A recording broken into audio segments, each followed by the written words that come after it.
بسم الله الرحمن الرحیم. درنو ملګرو سلامونه او نیکې هیلې. قدرمنو ملګرو، یوې بلې اړمنې کورنۍ ته راغلي وو او دې کورنۍ ته زموږ دا تقریبا 5-6 ځل راتګ شو.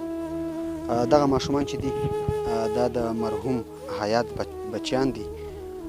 حیات هم وفات شوی، بل ډور یې هغه هم وفات شوی. بالاخره د دوی اخرنۍ اسره یوه نیا وه چې هغوی به ورته په دې کلو بانډو کې زکاتونه راټولول، خیراتونه به یې راټولول، خو بدبختانه چې هغه هم وفات شوه. اوس وخت کې د دوی په کور داسې سرپرست نشته چې د دې فامیل پالنه وکړي. پرون هم په د یو جومات کې د دې دپاره یو کس چانده ټولوله چې موږ د حال نه خبر شو، نو 2 ملګرو مرسته وکړه. یو ملګري 15,000 کلدارې د جلال آباد نه ماته رالیږلې وې چې یوه اړمنه کورنۍ ته یې ورکړه. بل ملګري $88 مرسته زموږ د پیج سره کړې وه چې په د هغې نه 6,500 افغانۍ جوړې شوې.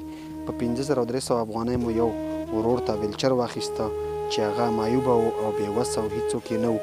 1200 افغانۍ چې پاتې شوې هغه مو هم دې کورنۍ ته راوړې. د هغې نه 2,500 کلدارې وشوې او 5,000 کلدارې نورې دغه بل ورور د مرستې، نو 9,500 کلدارې شوې. د 9,500 کلدارو مو اوس ورته دا یو بوشکه غوړي او یو غټه توڼه اوړه او همدارنګه بوره او غټ دال او وریژه او لوبیا، دغه سامان مو ورته دستي راوړو.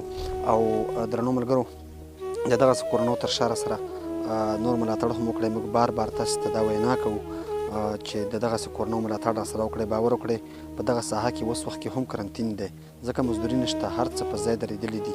او بیا د دغسې کورنیو چې څوک یې د مزدورۍ نه وي، نو هغه خو بیا ډېر هم په ستونزه او په تکلیف کې وي. نو درنو ملګرو، خپلې مرستې تل تر تله زموږ سره جاري وساتئ. انشاءالله ستاسې بېله بېله روپۍ به دغسې اړمنې کورنۍ ته رسېږي. تاسو ته به الله رب العزت د هغې ډېر ډېر اجرونه درکوي. ډېره زیاته مننه.